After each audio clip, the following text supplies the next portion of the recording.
نام خدا. سلام، خیلی خوش اومدید به یکی دیگه از ویدیوهای کانال من.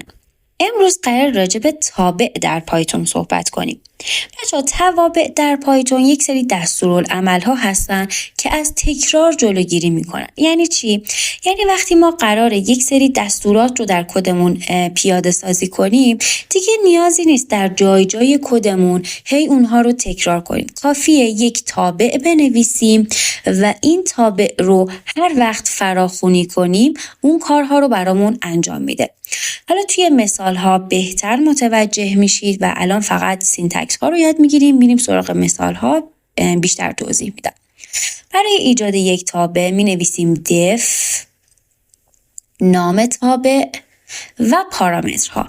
بچه‌ها، یک تابع میتونه پارامتر داشته باشه، میتونه پارامتر نداشته باشه و در نهایت بدنه تابع رو ایجاد میکنیم. مثلا ما میخوایم یک تابع بنویسیم که هر وقت فراخوانیش کردیم برامون بنویسه hello world.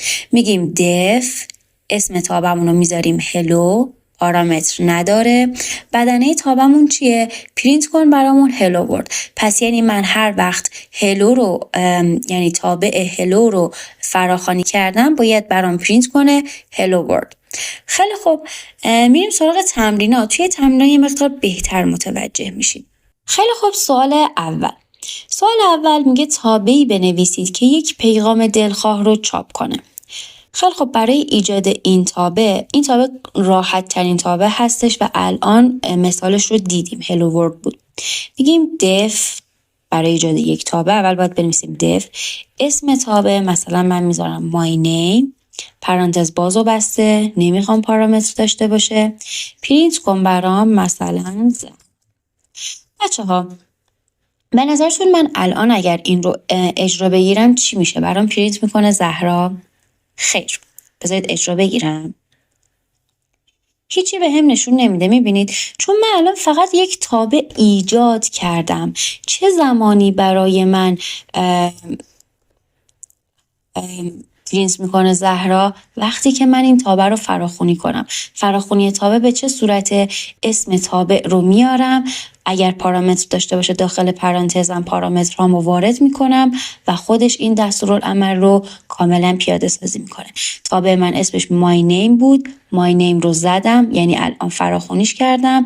این میاد اینجا تابع رو ایجاد میکنه، میگه خب یک تابع داریم به اسم my name، متغیر نداره، بدنه تابعمون چیه؟ هر وقت من رو صدا زد، یعنی my name رو صدا زد، من باید پرینت کنم زهرا. اومدم اینجا my name رو صدا زدم، فراخوانی کردم.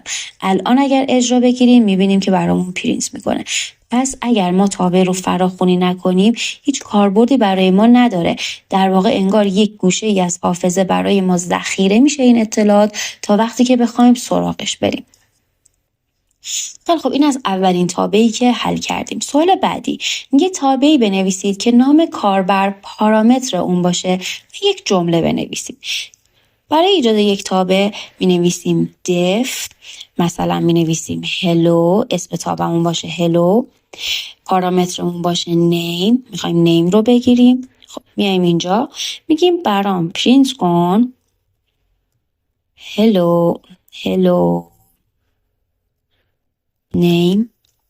خب الان اگر اجرا بگیریم هیچ اتفاقی نمیفته، درسته؟ حالا من تابع رو فراخوانی میکنم، میگم hello.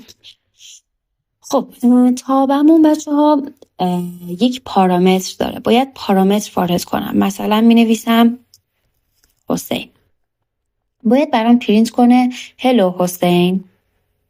اجرا می کنیم، بله کاملا درسته، هلو حسین. اگر من بچه‌ها پارامتر داشته باشم و پارامتر رو نذارم موقع فراخوانی چی میشه؟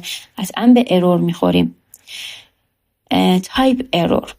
Missing one required positional argument name، یعنی ما یه دونه باید اینجا پارامتر داشته باشیم، شما پارامتر رو وارد نکردید، پس حواستون باشه.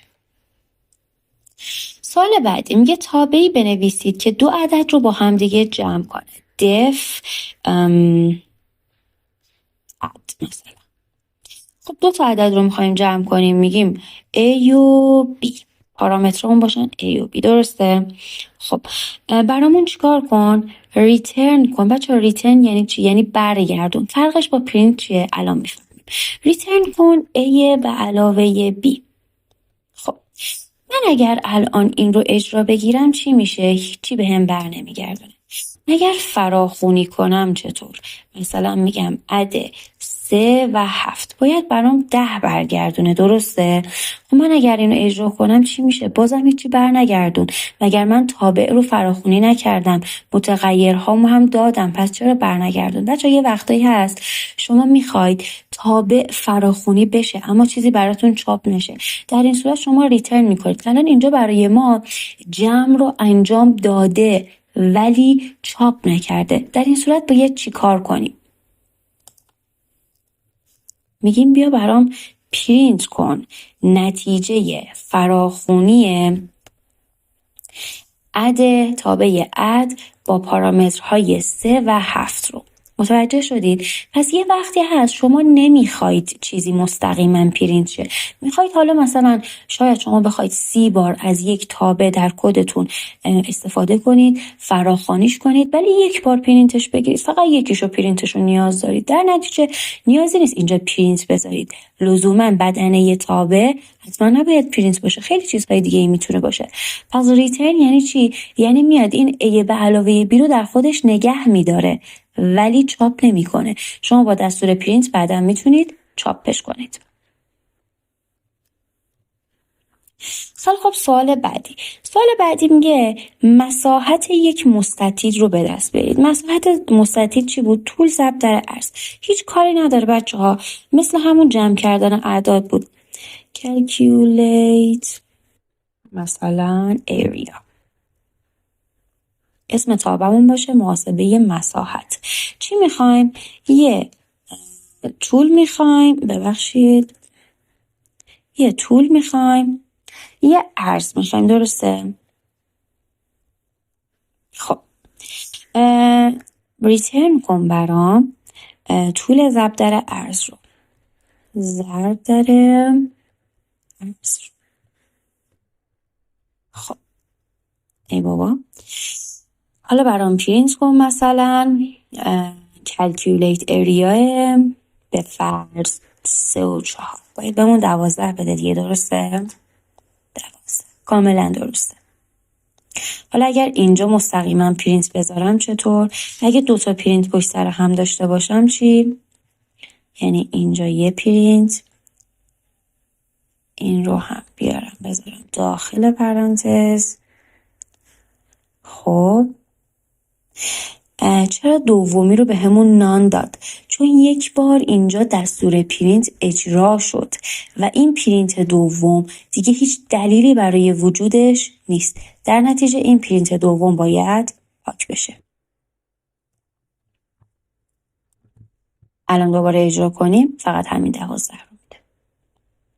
خیلی خب، اینم سوال بعدی. خب سوال بعدی میگه که تابعی بنویسید که درجه سانتیگراد رو به فارنهایت تبدیل کنید. خب میگیم درجه سانتیگراد یعنی سلسیوس تو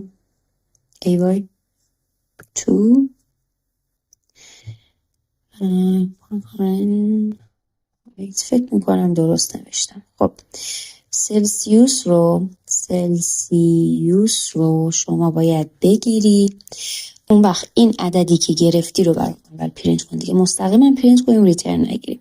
این سلسیوس یعنی این متغیر پارامتری که گرفتی رو ضرب در 9 به روی 5 کن، یعنی 9 پنجم کن به علاوه 32.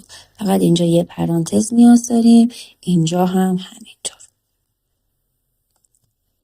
خب حالا تابع رو فراخونی میکنیم، مثلا میگیم 30 سلسیوس یا درجه سانتیگراد به فارنهایت تبدیلش کن، میشه 86. درسته؟ حالا این خیلی مهم نیست بچه، این یه فرموله که حالا امکان داره حفظم نباشه، زیاد مهم نیست. فقط میخوام هی توابع مختلف رو با هم بنویسیم که دستمون را بیفته. درسته؟ خب تابعی بنویسید که بزرگترین عدد یک لیست رو چاپ کنه. بچه توی این سوالات از توابع از پیش تعریف شده در پایتون هم استفاده میکنم، چون یه سری از سوالات رو قبلا بارها و بارها به صورت کاملا تشریحی و دستی حل کردیم. الان فقط میخوایم مثلا تابع ایجاد کنیم و اینا یه ذره دستمون را بیفته، ولی خودتون سعی کنید بدون توابع از پیش تعریف شده همینا رو حل کنید. خیلی جالبه.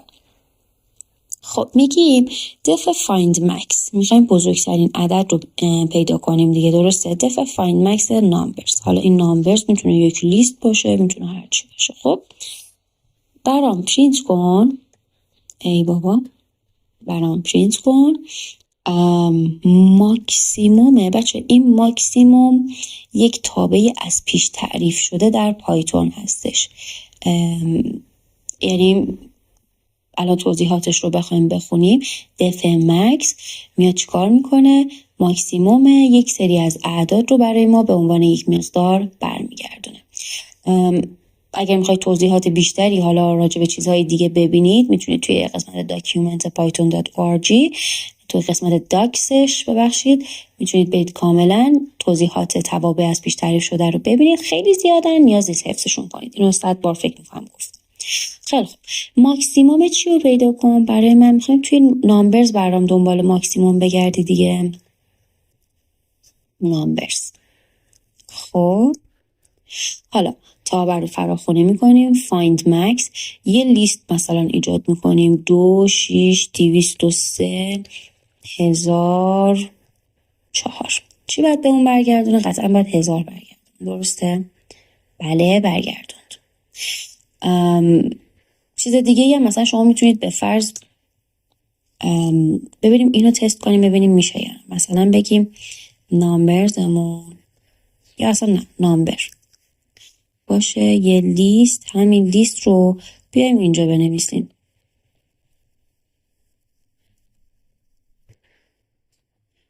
بعد حالا اینجا خود همین لیست نامبر رو بدیم. اون وقت چی؟ بازم به همون ماکسیموم میده؟ قطعا میده. پس هیچ فرقی نمیکنه مستقیما بخوایم اینجا لیست رو مستقیم وارد کنیم یا از قبل تعریف کنیم و به عنوان متغیر بهش بدیم. این از این. تابع بعدی. تابع بعدی میگه تابعی بنویسید که تعداد حروف یک رشته رو به دست بیاره. توی ویدیوهای قبلی با وایل اینا رو حل کرده بودیم. میگیم def count letter. چی میخوایم؟ یه استرینگ میخوایم به همون بده، یعنی به عنوان پارامتر، و یه دونه هم letter. برام پرینت کن string.count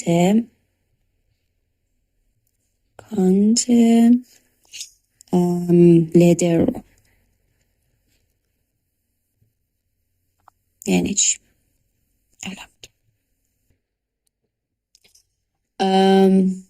کانت لدر مثلا من میخوام ببینم توی زهرا چند تا A وجود داره. باید بهم بده 2، درسته؟ بله درسته. من فکر کنم این سوالش رو اشتباه نوشتم. من میخواستم بنویسم تعداد حروف خاص یک رشته رو. من اینجا خاص رو جا گذاشتم. تابعی بنویسید که تعداد حروف خاص یک رشته رو به دست بیارید. یعنی مثلا شما میخواید تعداد A رو توی یه رشته به دست بیارید. این از این. میریم سراغ بعدی. فیبوناچی رو که بارها با هم دیگه حل کردیم. حالا میخوایم تابع رو بنویسیم. میگیم def فیبو. دیگه حالا کامل نمی نویسیم. یه انی داریم. انمون چیه بچه ها؟ انمون عددیه که میخوایم تا اونجا ادامش بدیم تابمون رو. فیب لیستمون مثلا فیبوناچی لیستمون چیه؟ عدد اول رو بهش میدیم دیگه. مثلا 0 و 1 یا 1 و 1. خیلی فرق. خب میگیم به ازای هر عددی در بازه or in range از 2 تا n. n اون عددیه که ما میخوایم تا اونجا پیمایشش کنیم، درسته؟ از 2 تا n بیا فیب لیستمون رو دات اپند کن. فیب لیست از آی منهای 1 آی منهای 1 به علاوه فیب لیست آی منهای 2 اینا با هم جمع بشن. در نهایت برام پرینت کن فیب لیست رو. خب چیکار کردیم؟ بچه گفتیم خب این دوتا عدد اول فیبوناچی رو بهش میدیم، بقیه یه اعدادی که تولید کردیم رو میخوایم به این اپند کنیم، اضافه کنیم، درسته؟ فیبوناچی لیستمون اول 0 و 1 داره یا حالا 1 و 1، شما هر کدوم خیلی فرق نمیکنه، چون فیبوناچی دوتا عدد آخر رو با هم جمع میکنه، عدد بعدی رو میسازه. 0 و 1 هم باشه 0 به علاوه 1 1 رو میسازه دیگه، در نهایت 1 و 1 رو داریم. خب میگه خب از 2 تا n نمون چیه؟ ما مثلا میگیم آقا تا 10 برو جلو، nمون تا 10 باشه. خب میاد چیکار میکنه؟ اپند میکنه آی منهای 1 و آی منهای 2 رو. آی منهای 1 و آی منهای 2 چی هن؟ آی اون دو تا عدد آخرن، یعنی الان اینجا 0 آی منهای 1 1 آی منهای 2 0. حالا اپند که شد 0 و 1 با هم جمع میشن 1 اپند میشه به فیب لیست، داریم 0 1 1، درسته؟ اون موقع آی منهای 1 هم 1 آی منهای 2 هم 1 1 و 1 با هم جمع میشن 2. پس توی فیب لیستمون داریم 0 1 1 2. اون موقع 1 و 2 میشن آی منهای 1 و آی منهای 2. خب حالا میام تابع فیبو رو صدا میکنم تا n 6 مثلا اجرا کنیم. خب میبینیم همونجور که توضیح دادم تا n 5 آوردش. اینو اگر بذاریم اینجا دیگه به ازای هر اپند یه پرینت بهمون نمیده، یه دونه پرینت در نهایت بهمون میده. حالا اگر مثلا من n رو اینجا بذارم 10 چی؟ میبینیم که تغییر میکنه، کاملا هم درسته. حالا مثلا ما یه موقعی هست ما میخوایم از فیبوناچی تا دنبال فیبوناچی بارها استفاده کنیم، دیگه نیاز نیست هی گوشه کدمون بخوایم از اینا هی استفاده کنیم، هی این کد رو وارد کنیم، فقط کافیه تابع رو فراخوانی کنیم و ازش استفاده کنیم. خب سوال بعدی اینه که میگه یک استرینگ یا یک متن رو بده، اگر خواستی به حروف بزرگ تبدیلش کنه، اگر خواستی به حروف کوچیک تبدیلش کنه. قاعدتاً اگر حروف کوچیک باشه دیگه به کوچیک نمیتونیم تبدیلش کنیم، چون همونه خیلی فرق نمیکنه، ولی به بزرگ میتونیم تبدیلش کنیم و برعکس. میگیم دف چینج، یه استرینگ میگیره، یه دونه هم این که آقا به ما بگو مثلا کوچیک باشه یا بزرگ، کوچیک تبدیلش کنم یا بزرگ، درسته؟ خب اگر این کیس، یعنی این پارامتر کیسی که داریم بهش تابع میدیم، اگر کلمه لاور بود، بیا چیکار کن؟ تبدیل به حروف کوچیکش کن، درسته؟ پرینت کن این استرینگ رو دات لاور. الیف کیس برابر بود با آپر، بیا پرینت کن برام استرینگ دات آپر. حالا من تابع چینج رو فراخوانی میکنم، جمله‌ای که دارم مثلا سلام خوبی؟ سلام خوبی؟ کیسی که دارم بچه، الان من حروف کوچیکه دیگه، من میگم خب آپرش کن، پرینتش میگیریم، میبینید به حروف بزرگ کامل تبدیل شد. یا مثلا اگر من یه سری از اینا رو بخوام مثلا حروف بزرگشم کنم، باز فرق نمیکنه، در نهایت تمام این استرینگ رو برای من حروف بزرگ میکنه. حالا اگر مثلا این کلا حروف بزرگ بود چطور؟ سلام خوبی؟ خوبی؟ خب اینو میکنم دیگه چی؟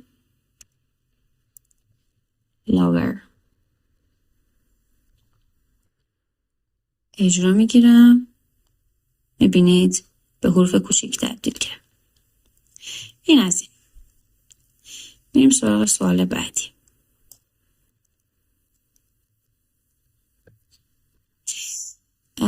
تابعی بنویسید که میانگین اعداد در یک لیست رو به دست بیاره. بچه تشریحی اینا رو لطفاً بدون توابع خودتون حل کنید. calculate میگیم چی؟ یه سری نامبرز داریم، سری قبل ماکسیموم رو حساب کردیم. الان بیا برام پرینت کن سام نامبرز تقسیم بر لن نامبرز. همین چی شد بچه ها؟ سام میاد چیکار میکنه؟ میاد این اعداد رو با همدیگه جمع میکنه. لن چی بود؟ طول بازه، یعنی تعداد اعضایی که در این بازه یا لیست داریم. پس همونطور که میدونید میانگین گرفتن هم جمع تقسیم بر تعداد بود دیگه. پس میاد همون کار رو بریم انجام میده. خب کلکیولیت کن برای من مثلا 3 و 6 و 8. بله میانگین رو به دست آورد، کاملا هم درست. این از این. سوال بعدی میگه تابعی بنویسید که الگوی ستاره‌ای رو چاپ کنه. میگیم دف پرینت استار چیه؟ از ما چی میخواد؟ تعداد سطر رو میخواد. درسته؟ همین چند تا سطر داشته باشیم. میگیم به ازای هر آی for I in range یک تا رو به علاوه یک. بیا برام پرینت کن ستاره خب ستاره ضرب در آی، ستاره ضرب در آی. اوکی.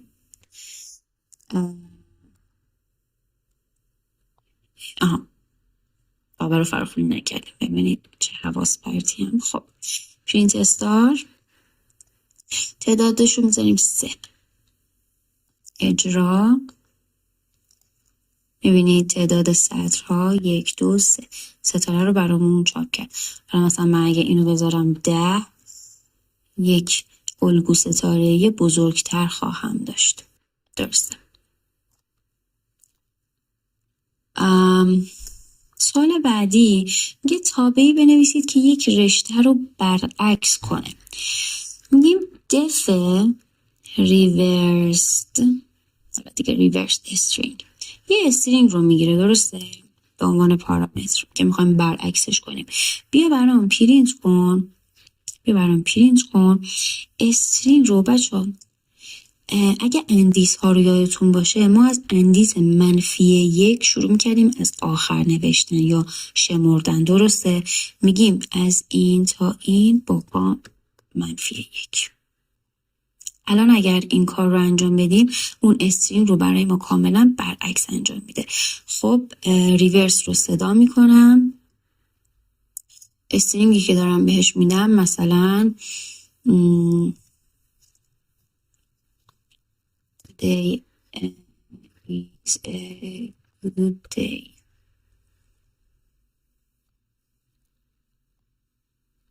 بله. Today is a good day. برعکسش کرد. پس اینجا چی بود؟ اینجا با استفاده از اندیس ها گفتیم بیا از آخر این استرینگ برای ما فراخونی کن و چاپش کن. پیمایشش از آخر لیست بود با استفاده از اندیس ها. قبلا راجبش صحبت کردیم دیگه، فکر نمی کنم مثلا نیازی باشه که بخوام خیلی. باشه سوال بعدی فاکتوریل هستش. من نمیدونم فاکتوریل رو بلد هستید یا نه، ولی فقط یه توضیح میدم. مثلا 3 فاکتوریل یعنی چی؟ 3 فاکتوریل اینجوری نوشته میشه. میگیم 3 فاکتوریل یعنی چی؟ یعنی 3 ضرب در 2 ضرب در 1 ضرب در 1 مثلا. مثلا 10 فاکتوریل یعنی چی؟ 10 فاکتوریل یعنی 10 ضرب در 9 ضرب در 8 ضرب در 7 تا ضرب در 1. خب پس فاکتوریل یعنی ضرب اعداد همون عدد تا اعداد قبلی خودش تا 1. درسته؟ حالا میخوایم تابع رو بنویسیم. میگیم دف فاکتوریال. دف فاکتوریال. خب این عددی که میخوایم فاکتوریالش رو حساب کنیم m فاکتوریال. میگیم اگر یه قانونی هم وجود داره. nمون اگر برابر 0 بود 0 فاکتوریال همیشه 1 برمیگردونه. 0 فاکتوریال همیشه 1 هستش. در غیر این صورت بیا برام ریترن کن n ضرب در فاکتوریال n منهای 1. بچه به این میگن تابع بازگشتی، یعنی میاد هر سری خود فاکتوریل رو، یعنی از این تابع فاکتوریل توی خود تابع فاکتوریل استفاده میکنیم. یک شرط براش گذاشتیم که آقا اگر nمون 0 بود تو 1 برگردون. در غیر این صورت این nی که بهت دادم رو بیا ضرب کن در فاکتوریل n منهای 1، یعنی هی هر سری این n میاد یه بار n منهای 1 میشه n منهای 2 تا این برسه به 1. درسته؟ خب من حالا اینو فراخوانی میکنم، میگم فاکتوریل مثلا 3 باید به من بده 6، چون 3 ضرب در 2 ضرب در 1 پرینتش نکردم. پرینت کن فاکتوریل 3 رو. 3 ضرب در 2 ضرب در 1 میشه 6. کاملا درسته. مثلا فاکتوریل 10 میشه 10 ضرب در 9 ضرب در 8 ضرب در 7 تا 1. این میشه جوابش. پس متوجه شدی بچه ها؟ این به این تابع میگن تابع بازگشتی. از خود تابع در تابع استفاده میکنیم. این هر سری مثلا nمون به فرض 3 میگه خب nمون 3 پس nمون 0 که نیست چون 3 پس 1 ریترن نمی کنم. میام میگم 3 ضرب در فاکتوریل 3 منهای 1 یعنی فاکتوریل 2. خب این فاکتوریل 2 چیه؟ دوباره این تابع فاکتوریل اینجا فراخوانی میشه. فاکتوریل 2 چیه؟ فاکتوریل 2 هست 2 ضرب در فاکتوریل 1. خب فاکتوریل 1 چیه؟ میگیم فاکتوریل 1 هست 1 ضرب در فاکتوریل 0. خب فاکتوریل 0 چی بود؟ 1. پس بذارید من توی چیز فکر کنم باید بنویسم براتون. خب ما مثلا فاکتوریل رو 3 در نظر گرفتیم. درسته؟ چقدرم حالا من بدخط نوشتم 3. میگه خب nمون 3 nمون که 0 نیست چون 3 پس 1 ریترن نمی کنم. میگم 3 ضرب در فاکتوریل f 3 منهای 1 یعنی فاکتوریل 2. درسته؟ خب فاکتوریل 2 چی میشه؟ میاد دوباره بازگشتیه دیگه، دوباره تابع فاکتوریل انگار اینجا فراخوانی میشه. میگم خب فاکتوریل 2 چیه؟ nمون 0 که نیست پس 1 بر نمیگردونم. میگم 2 ای بابا چقدر بد خط میشه قلم ندارم. 2 ضرب در فاکتوریل 2 منهای 1 یعنی 1. درسته؟ دوباره اینجا یه تابع فاکتوریل رو ما فراخوانی کردیم. فاکتوریلمون اینجا میشه 1. میگه فاکتوریل 1 یعنی 1 ضرب در فاکتوریل 1 منهای 1 یعنی 0. درسته؟ خب دوباره تابع فاکتوریل رو صدا زدم. اینجا تابع فاکتوریلمون nمون چنده؟ 0. خب گفتیم nمون اگر 0 بود 1 برگردون. درسته؟ پس اینجا میشه جواب این فاکتوریل میشه 1. درسته؟ فاکتوریل 0 میشه جوابش میشه 1. ریترن میکنه 1. پس جواب اینجا میشه 1. 1 ضرب در 1 میشه 1. پس f1 فاکتوریل 1 جوابش میشه 1. اینجا پس 1 رو برمیگردونیم. 2 ضرب در 1 میشه 2. پس جواب f2 میشه 2. پس اینجا 2 رو برمیگردونیم. 3 ضرب در 2 میشه 6. پس جواب فاکتوریل 3 میشه 6. حالا مثلا اگر 10 بود اینجا میشد 10، بعد اینجا میشد 10 ضرب در فاکتوریل 9، بعد اینجا میشد فاکتوریل 9 میشد 9 ضرب در فاکتوریل 8، اینجا میشد فاکتوریل 8 مساویه با 8 ضرب در فاکتوریل 7 تا برسه به 1.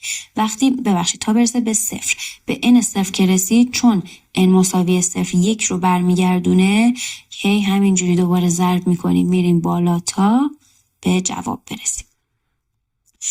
خب بچه ها، ما یه سری توابع خیلی ساده رو حل کردیم.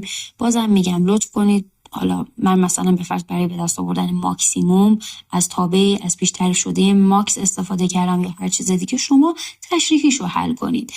به خودتون کمک میکنه، ذهن خودتون الگوریتمی میشه و این خیلی به پیشرفتتون کمک میکنه. این بود داستان توابع و همین دیگه. اگر سوالی داشتید لطف کنید توی کامنت ها از من بپرسید. مرسی که تا اینجای ویدیو همراه من بودید. خدا نگهدار.